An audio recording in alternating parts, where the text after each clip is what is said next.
Nagaa waaqayyo isiniif haa baay'atu akkam jirtu obboloota nagaa kiyya fayyaa kiyya barumsa keenya kinoo seera keessa deebii boqonnaa 24 irra geenye jirra. Akkuma beektanii macaafa kana kan dubbisaa jirru macaafota Musee shanan keessaa seera keessa deebiidha. Kakuu moofaadha. Kakuu moofaa yeroo sana seera waaqayyo yeroo sana saba sanaa kennedha. Har'a miti har'a jijjiirameera.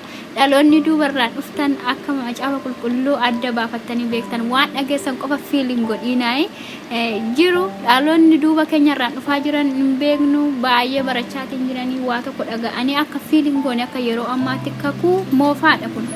Fakkeenyaaf kakuun moofaa waa'ee gaa'ela irratti yeroo dubbatu gaa'ela keessatti carraa deddeebi'anii fuudhuu carraa haadha manaa lamafaa qabaachuu waan akkasii jira inni hafeera. Erga Yesuus Kiristoos gara biyya lafaa dhufee nu fayyisuudhaaf dhufee hafeera. Wantoota kana akka yaaddaniifan kana dubbadhee dhaggeeffadhaati akkuma isiniin jedhe gaaffinan isinii baase qormaata keessan dubbisaa deebisaa eebbifamaatti seenaa dhaggeeffadhaa. Namni tokko erga niitii fuudhee booddee wanta namatti hin tolle waan irratti argeef itti gammaduu yoo dadhabe inni caaffata ittiin ishii gadhiisu harkatti kennee fi mana isaatii haa baasu. Isheen mana isaatii erga baatee nama kan biraatti yoo heerumte abbaan manaa ishee inni booddees ishee jibbee caaffata ittiin ishee gadhiisu harkatti kennee fi mana isaatii yoo ishee baase yookiis inni yoo du'e abbaan manaa ishee inni duraa gadhiise erga isheen xuroofte deebisee ishii hin fuudhin. Wanti akkasii kun waaqayyo duratti ciggahamaadha. Biyya waaqayyo gooftaan kee dhaala godhee siif kennu irratti cubbuu hin fidin.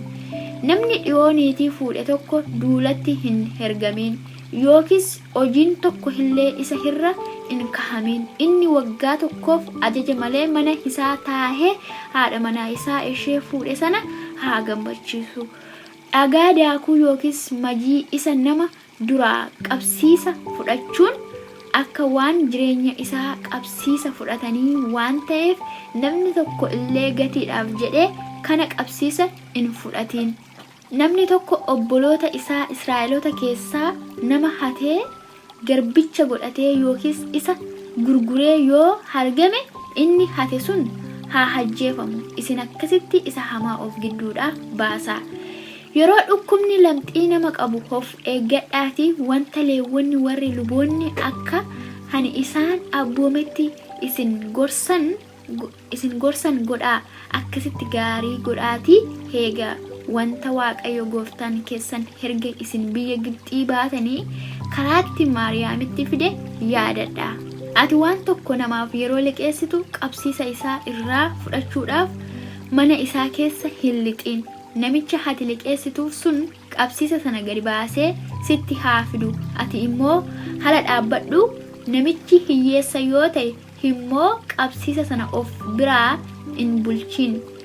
Inni wayyaa isaa uffatee bulee akkasii heebbisutti yeroo biiftuun lixxu deebisiif. Kunis waaqayyo gooftaa kee duratti qajeelummaatti siif in lakkaa'ama. Ati obboloota kee keessaa yookiis galaa kellaa mandaroota biyya keetii keessa jiraatu keessaa isa hiyyeessaa fi dhabaa qacaramee hojjetu hin cunqursin. Inni hiyyeessa waan ta'eef garaan isaas gara isa ittiin qacaramee yaadaa waan jiruuf waaqayyotti si iyyatee kun cubbuu akkasitti hin taanetti gatii inni ittiin qacarame gaafasuma utuu biiftuun hin lixin kenneef. Namni adduma haddaan cubbuu ofii isaatiif haa ajjeefamu malee abboonni ilmaan isaaniif hin ajjeefamin.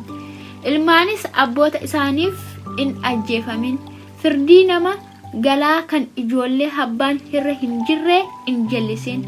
Uffata dubartii abbaan manaa irraa du'es qabsiisaaf hin fuudhin. Biyya Gibxiitti ati garba akka turte waaqayyo gooftaa keessa achii akka si fure yaadadhu. Kanaaf dubbii kana akka gootuuf ani sin habbooma. Maasii kee keessaa midhaan haamtee yeroo galfattu bissii tokko maasii keessatti yoo irraanfatte fudhachuudhaaf deebitee hin naqin.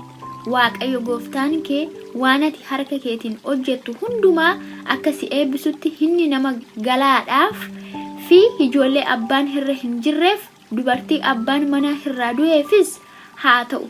mukeetii ejersaa kee irraa ija isaa yommuu harcaafattu damee isaa bira darbitetti deebitee hin urgufin. Inni irratti afu nama galaadhaa fi ijoollee abbaan irra hin jirreef dubartii abbaan manaa irraa du'eefis haa ta'u. Ija wayinii iddoo dhaaba wayinii keetii keessaa yeroo galfattu booddee deebitee hin funaanin. Inni hafu immoo nama galaadhaa fi ijoollee abbaan irra hin jirree fi dubartii abbaan manaa irraa du'eefis haa ta'u. Atis biyya Gibxii garba akka turte yaadadhu.